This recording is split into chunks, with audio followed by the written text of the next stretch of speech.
Bom dia, meus queridos. E aí, como que vocês estão? Vamos para mais uma aulinha aí de física moderna. Hoje a gente vai falar da atualidade de onda-partícula e do efeito fotoelétrico, que, como eu falei lá na primeira aula, deu o Nobel para o Einstein em 1921. Beleza? Então, vamos pegar aqui a apresentação.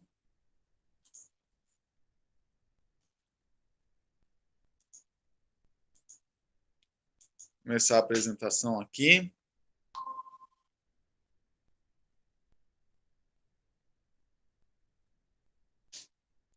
Vamos pegar aqui a nossa...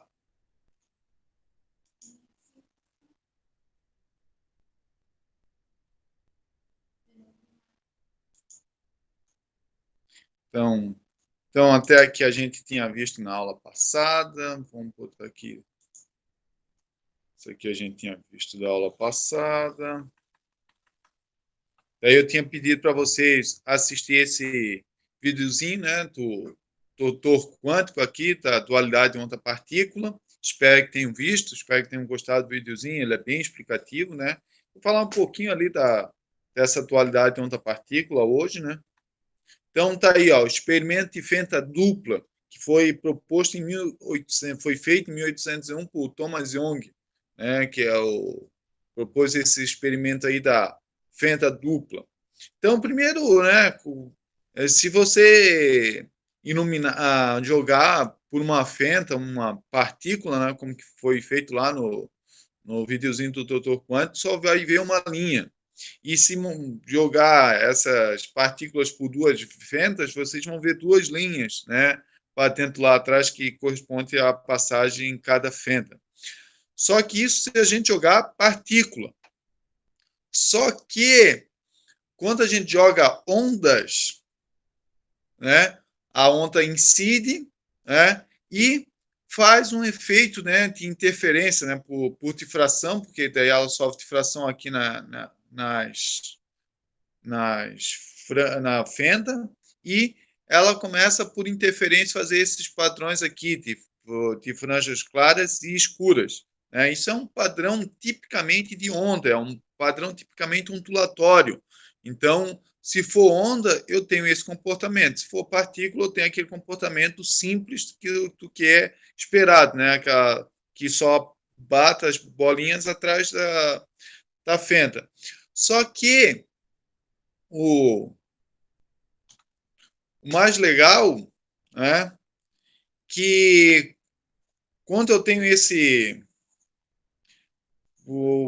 por mais que se achasse que os elétrons fossem bolinhas, né, ou desculpa, os fótons fossem bolinhas, fossem partículas, quando a gente fazia esse experimento, a gente observava esse tipo de interferência, um tipo de interferência tipicamente como ondas, né? Então aqui, ó, em 1909, Taylor realizou o experimento em Young com fótons isolados. Usou uma fonte luminosa muito fraca que emite apenas um fóton por vez.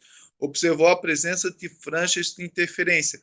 Mesmo usando apenas um fóton, né, enviando uma única partícula de fóton, eu continuava tendo esse padrão de interferência. E mais engraçado é que o fóton ele viajava e ele batia na partícula, né? Ah, ela viajava como uma partícula de fóton e lá atrás ela batia na partícula como batia na parede como uma partícula de fóton, só que durante a viagem aqui ela se propagava o quê? Como uma onda, tá? Então, quando ela passava aqui na dualidade, nessas fendas, ela passava como onda, né? Por isso que a gente diz, né, que é a dualidade onda-partícula. Por hora ela é onda, por hora ela é partícula, tá bom? E ainda tem que, né, esses fótons, eles carregam momento. Momento é uma grandeza tipicamente como, né, de corpos massivos, né, que tem massa. Mas o fóton não tem massa, mas mesmo assim tem o momento linear. Você lembra quando a gente estudava momento? Lá, o momento era igual a massa vezes velocidade. Então é esse mesmo momento, momento linear. Só que como ele não tem massa, a gente tem que arrumar outra maneira de calcular esse momento.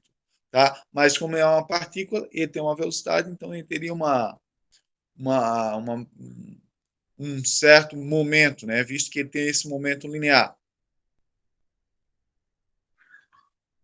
E qual que era o valor desse momento, né? Esse momento linear era dado pela constante Planck, dividido pela velocidade da luz, e dependia da frequência, né, da luz, né? Então, esse momento da luz depende dessa frequência. E desse jeito, ele conseguia relacionar momento, que era uma grandeza tipicamente de de partículas massivas com, né, frequência, que é uma grandeza de onda. Então, ele consegue relacionar a onda e a partícula ao mesmo tempo, tá? Com essa grandeza. O mais legal que, né, tem a luz tem momentos que, se eu estiver no espaço onde eu não tenho um atrito nenhum e acender uma lanterna com uma lanterna bem intensa, eu posso usar ela como meu foguete propulsor, ela consegue me carregar no espaço, tá? Então, claro que com uma velocidade muito, muito, muito reduzida, porque o momento é muito pequeno, né? E nossa massa é muito alta, né? A massa de um astronauta é muito alta, mas ela consegue carregar, né? Então, consegue fazer essa relação entre momento da luz com o momento de objetos massivos. E o mais legal é que Luiz Teplogin propôs em 1924 que a luz é uma onda, mas que transfere energia e momento para a matéria através do fóton. Então, conforme foi passando o tempo, eles foram aperfeiçoando essa teoria, né? E o Teplogin, né, fez isso, né?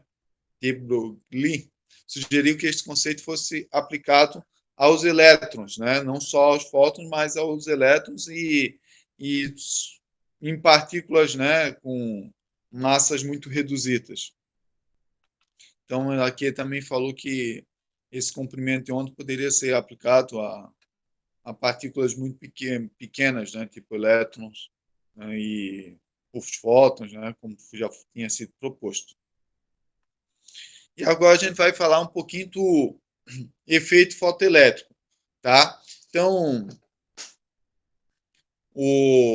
a primeira pessoa a observar esse efeito fotoelétrico foi o Hertz, né, no final do século XIX, observou que a descarga elétrica em todos os eletrodos ocorria com maior facilidade quando a luz ultravioleta era incidida sobre eles. Então, tinha algum tipo de luz que facilitava arrancar os elétrons e outras não facilitava, por mais que isso não era esperado, porque o que esperava era que luz mais intensa facilitasse arrancar os elétrons, mas eles observaram que dependia do comprimento de onda dessa luz, né? Ou seja, comprimentos de luzes menores, que tenham frequências maiores, arrancavam elétrons com maior facilidade. E frequências menores tinham mais dificuldade de arrancar elétrons, até ao ponto de não arrancar nenhum elétron. Tá? Então, isso era o que, né, era observado, mas até então não se tinha explicação, porque não se acreditava apenas na intensidade da luz, não na frequência da onda. E a explicação, né, foi dada por Albert Einstein no artigo dele, em 1905, quando demonstrou que a radiação eletromagnética é quantizada, ou seja, que esses fótons, na verdade, são quântons de energia. Eles têm uma determinada energia, e essa energia para arrancar o elétron dessa chapa tem que ser maior que a energia de corte. Então, por isso que, se esses quântons de energia tivessem uma energia menor que a energia de fóton, ele não absorvia, passava direto. E no caso, quando essa energia é maior, ele absorve, e o que, né, sobra, ele sai com uma certa energia cinética, esse elétron. Né?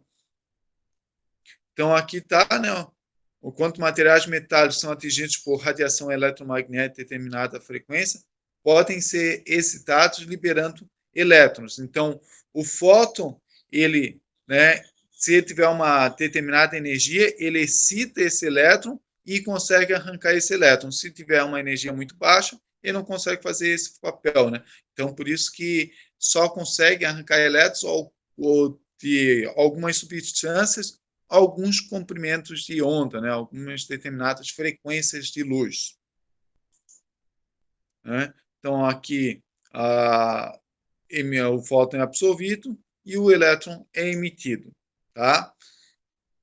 Aqui só tem para mostrar o espectro eletromagnético, né? Então, opa, deixa eu voltar aqui. O espectro eletromagnético, só para mostrar para vocês, tá, como eu já mostrei na outra aula, né? Quanto menor o comprimento de onda, maior a frequência. Então, né, luzes mais próximas do ultravioleta, né, são mais intensas, tem mais energia tem o quanto de energia tem maior valor, e luzes mais próximas do infravermelho tem uma quantidade de energia menor. E aqui nós vamos ver, né, a relação, né? Então, aqui eu tenho essa função trabalho. Essa função trabalho é o quanto difícil é arrancar o elétron daquela certa substância. Então, dependendo do material, né, tem maior facilidade ou maior dificuldade em arrancar elétrons. Então, cada placa tem uma certa dificuldade para arrancar, que é dada por essa função de trabalho. Esse HF aqui é a energia do fóton, né, do quantum de fóton, e essa energia cinética é o que sobra para o elétron sair. Tá? Então, aqui, né, eu tenho a frequência fundamental, que a gente chama de frequência de corte, né, que é dada pela função trabalho dividida pela constante Planck. Aqui eu tenho um simulador que eu deixei aqui resolvido, separadinho para tentar ilustrar para vocês. Então, aqui, ó, os materiais que eu falo são esses aqui, ó, que eu tenho. Cada material desse tem uma função de corte. Então, aqui eu peguei o sódio, está meio pequeno aí, né? Mas aqui eu tenho o zinco. Então, eu vou botar numa certa. Pegar aqui o sódio. Então, eu tenho uma certa. Né? Minha luz tem uma certa intensidade. Então, conforme aumenta a intensidade, eu vejo que eu consigo arrancar mais elétrons, tá? Mas se eu diminuir o comprimento de onda, ó, por mais que esteja bem intenso, eu não consigo arrancar nenhum elétron dessa minha plaquinha de sódio. Por quê? Porque não tem energia suficiente. Meus quântons de energia têm muito pouca energia para conseguir arrancar. Agora, conforme eu vou aumentando, eu já consigo arrancar. Por mais que eu tenha uma luz bem fraquinha, né? Eu vou ter uma luz bem fraquinha, mas em vez em quando vai conseguir ter um pouquinho de luz, pelo menos. Né? Em vez em quando eu consigo arrancar um elétron, outro elétron. Se eu aumentar a minha intensidade, eu vou conseguir arrancar mais elétrons, tá? Agora, se eu trocar, vou pegar outro material com uma função de corte maior.